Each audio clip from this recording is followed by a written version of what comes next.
কলকাতার পত্রিকা এই সময়ে যারা মির্জা ফখরুল ইসলাম আলমগীর একটা সাক্ষাৎকার দিয়েছেন, সেই সাক্ষাৎকার নিয়ে তীব্র তর্ক বিতর্ক শুরু হয়েছে, নানামুখী তর্ক বিতর্ক। কারণ সেখানে জামায়াতে ইসলামী এবং এনসিপি নিয়ে এমন কিছু মন্তব্য আছে, বা আওয়ামী লীগ নিষিদ্ধকরণ নিয়ে আলাপ, ভারতের সাথে সম্পর্ক, নানামুখী তর্ক বিতর্ক চলছে। এখন এই প্রেক্ষাপটে এই সাক্ষাৎকারটা নিয়ে কথা বলা কঠিন, এই কারণে আসলে আমি দীর্ঘ সময় অপেক্ষা করেছি কি বলবো সেটা ভেবে, কারণ নানা রকম প্রতিক্রিয়া আসছিল। বিএনপির পক্ষ থেকে বলা হয়েছে, প্রথম যেটা তাদের মিডিয়া সেলে তার হয়ে একটা বক্তব্য দেওয়া হয়েছিল, সেখানে বলা হয়েছে এটা বিকৃতভাবে ছাপানো হয়েছে, এটা তিনি যেভাবে বলেছেন সেভাবে আসেনি পত্রিকায়। এটা একটা দিক গেল।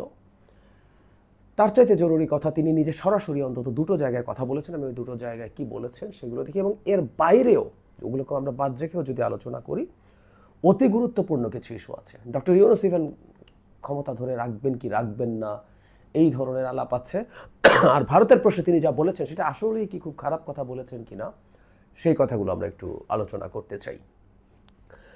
যারা ফখরুল দুটো জায়গায় আমি দেখলাম এখন পর্যন্ত আমার চোখে পড়েছে, বিডি নিউজ 24 এবং মানব জমিনের সাথে কথা বলেছেন তারা যখন তাকে ফোন করেছে, সেখানে তিনি দুটো জিনিস অস্বীকার করেছেন যেটা উনি বলেননি। সত্যিকার অর্থে জামায়াতের আসন চাওয়ার ব্যাপারটা আমি ব্যক্তিগতভাবে মনে করি জামায়াত আসনের নেগোশিয়েট করছে, এটা আমি আমার দীর্ঘদিন আমি বিশ্লেষণে এই আলাপটা করছি, এটা না জেনেই করছি। আমার বিএনপি কারোর কাছ থেকে আমি শুনিনি, তাদের আচরণ দেখে সেটার অ্যানালিসিস আমি করার চেষ্টা করেছি।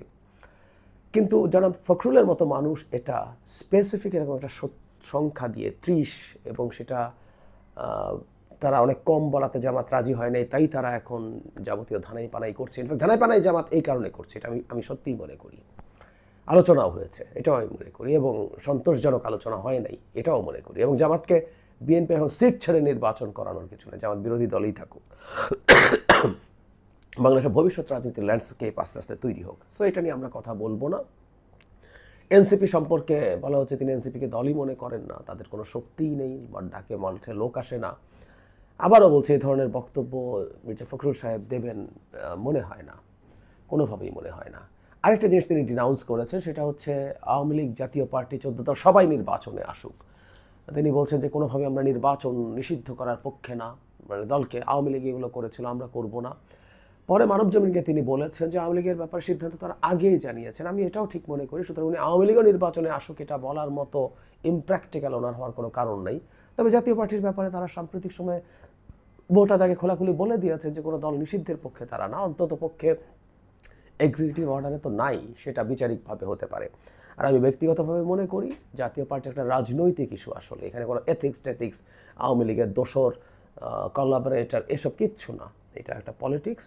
এবং এই পলিটিক্সে আওয়ামী লীগের, মানে জামাতের পক্ষে, এনসিপির পক্ষে জাতীয় পার্টি মাঠে না থাকলে তাদের জন্য বিরাট সুবিধা, বা জাতীয় পার্টিকে এখান থেকে সরিয়ে দেওয়া গেলে বিএনপির বড় অসুবিধা তৈরি হবে। কেন হবে বহুবার বলেছি, ওদিকে আর যাচ্ছি না। এবার সেই জায়গাগুলোতে আসতে চাই যেগুলো আসলে খুবই গুরুত্ব দিয়ে আলোচনার দাবি রাখে এবং এগুলো অস্বীকার করেননি। সুতরাং এই কথাগুলো আমরা একটু বলতে চাই। আমি সবচেয়ে গুরুত্বপূর্ণ আমার কাছে মনে হয়েছে প্রধান উপদেষ্টা নির্বাচন নিয়ে যে ধরনের পরিস্থিতির কথা বলছেন, সেটির মধ্যে একটা পটেনশিয়াল বিপদ আছে, সেই বিপদ নিয়ে আমাদের সতর্ক থাকা দরকার। তার আগে ভারত নিয়ে একটু কথা বলি। সেটা হচ্ছে, প্রশ্নটা এরকম ছিল, ইউনূস বলছেন ফেব্রুয়ারিতে ভারতের প্রভাব ছাড়া নির্বাচন ও সরকার গঠন হবে। সত্যিই কি বাংলাদেশে ভারতের কোনো প্রভাব আর অবশিষ্ট নেই? জনাব আলমগীরকে কোট করা হচ্ছে এভাবে, ভারত মুক্তিযুদ্ধের সহযোগী, সেই সময় 1 কোটি মানুষকে আশ্রয় দিয়েছে ভারত, ভৌগোলিকভাবেও বাংলাদেশের 3 দিকে ভারত, একদিকে সাগর, সুতরাং ভারতের প্রভাব বাংলাদেশে থাকবেই। সমস্যা হলো বাংলাদেশ বলতে শুধু আওয়ামী লীগকে বুঝেছে ভারতের শাসকরা। আওয়ামী লীগের ভাষ্য মেনে বিএনপি আর জামাতকে একই বন্ধনীতে রেখেছে। তিনি একটা কথা বলছেন যে দুই দল একই না, তারা নির্বাচনী জোট করেছিলেন, তারা মুক্তিযুদ্ধের সংবিধান রক্ষায় আজও স্বাধীনতা বিরোধীদের সাথে লড়াই করছে, বা আমরা সাথে আছে। দুটোকে একসাথে একই ব্র্যাকেটে রাখার কথা বলছে, যে সেটা কোনোভাবেই ঠিক হয় না। উনি যেটা বলছেন যে আমার ধর্মীয় রাজনীতি করে, বিএনপি করে না। তিনি খুব ক্লিয়ারলি বলছেন এভাবে যে আওয়ামী লীগের বিরুদ্ধে, বাকিদের সাথে যোগাযোগ রাখেনি বলেই আওয়ামী লীগের বিরুদ্ধে ক্ষোভের পাহাড়, তীব্র ভারত বিরোধিতা পর্যবসিত হয়েছে। তবে উনি আশ্বাস দিচ্ছেন, এভাবে বলছেন, জামাতকে সুবিধা নিতে দেব না, ভারতের সঙ্গে যোগাযোগ থাকুক, কলকাতা যাবেন, উনি ওনার স্মৃতিচারণ করছেন। ভারতের প্রভাব বাংলাদেশের কি থাকবে না? উত্তর হচ্ছে থাকবে। এখন আমরা যদি খুব প্র্যাগম্যাটিক হই, আমরা কি চাই আসলে ভারতের সাথে? বহুদিন বলছি ভারতের সাথে আমরা একটা প্রায় সমমর্যাদা ভিত্তিক, প্রায় শব্দটা ব্যবহার করছি, সমমর্যাদা ভিত্তিক একটা সম্পর্ক। শেখ হাসিনার মতো প্রভু এবং দাসসুলভ কোনো সম্পর্ক হবে না, ও 10%ও হবে না।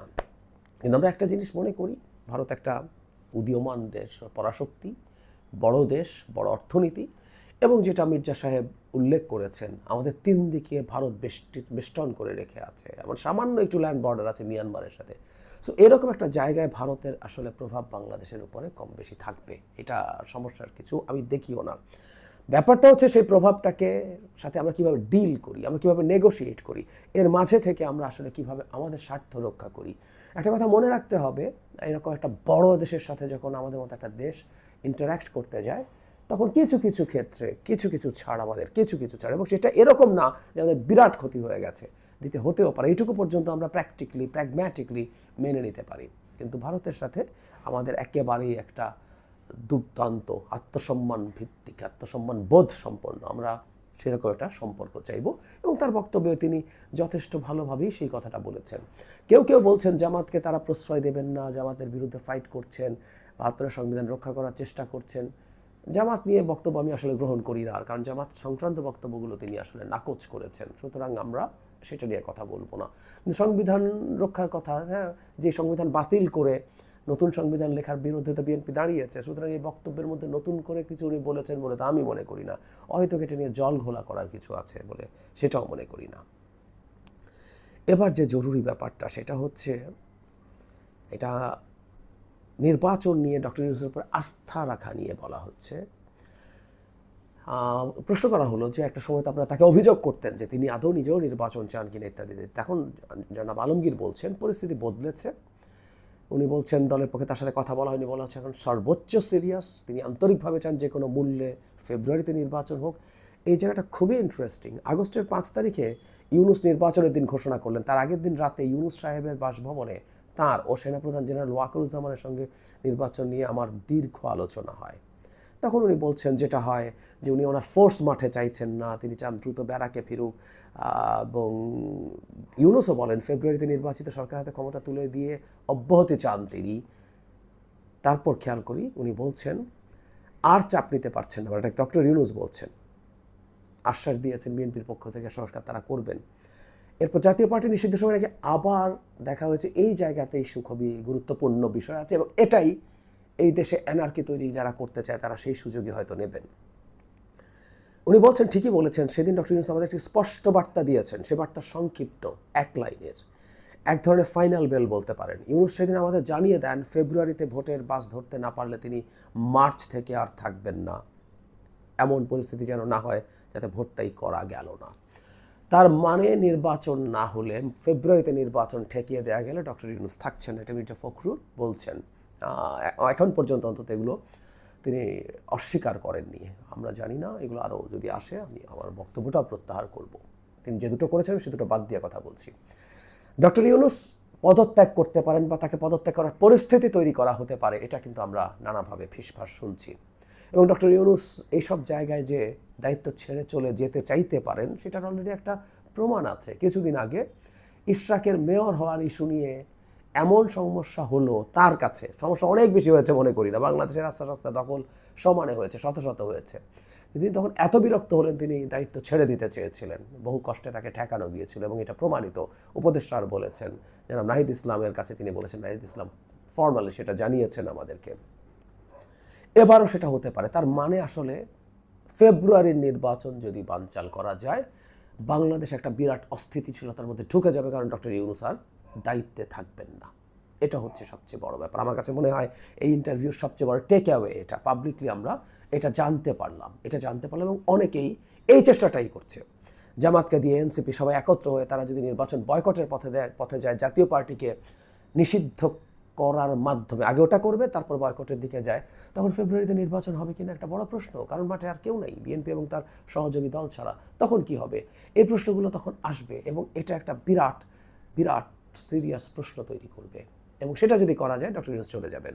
ডক্টর ইউনূস চলে গেলে তাকে সেটা নিশ্চিত করা গেলে সেখানে কে বসবেন, কারা কারা বসবেন, ক্যাবিনেটের একজন বিরাট পাওয়ারফুল মানুষ আছেন তিনি, বা বাইরে থেকে কেউ আসবেন, তারপর যে প্রেসিডেন্টকে সরিয়ে কাকে প্রেসিডেন্টকে বসাবেন, নানা প্লট আছে এবং এগুলো মানেই হচ্ছে বাংলাদেশকে একটা অস্থিতিশীলতার দিকে নিয়ে যাওয়া। সেই রকম একটা সরকার আসলে হঠাৎ করে একটা বিপ্লবের প্রক্লেমেশন হতে পারে এবং সেটা করে সংবিধান বাতিল হয়ে যেতে পারে, বাতিল করে এরপর তো বাকিটা ঝুলেই গেল। এই প্লটের দিকে আগাচ্ছে এবং মির্জা ফখরুল সাহেবের এই বক্তব্যের পর আমাদের আরও সতর্ক হওয়া দরকার। আমি মনে করি ডক্টর ইউনূস যদি এরকম কিছু বলে থাকেন, আরও পাবলিকলি তার নিজের, মির্জা ফখরুল সাহেবের কথা বলছি, বাংলাদেশের মিডিয়াকে এগুলো জানানো দরকার ছিল, জানানো দরকার আছে, কারণ এটা জনগণের জানতে হবে যে কী ধরনের সংকট আমাদের সামনে আছে। তিনি কলকাতার অত্যন্ত নিচু স্থানীয় একটা পত্রিকাকে ইন্টারভিউ দিয়েছেন, এটারও সমালোচনা হচ্ছে, হওয়ারই কথা, দরকার ছিল না। অন্তত কথা বলেছেন তিনি, ইন্টারভিউ না দিলে আলাপচারিতার ঢঙেও কথা বলেছেন, এইটুকু অন্তত স্বীকৃতি আছে। আর যদি তারা সত্যিকার অর্থেই সাক্ষাৎকারের ফর্মে না নিয়ে বা অফ রেকর্ড কথাবার্তা পাবলিশ করে দেন বা একেবারে বানিয়ে লেখেন, এগুলোর বিরুদ্ধেও ব্যবস্থা নেওয়া উচিত, কমপ্লেন করা উচিত বলে আমরা মনে করি। যাই হোক, মোটা দাগে অত্যন্ত গুরুত্বপূর্ণ ইন্টারভিউর গুরুত্বপূর্ণ টেক অ্যাওয়ে হচ্ছে এগুলো।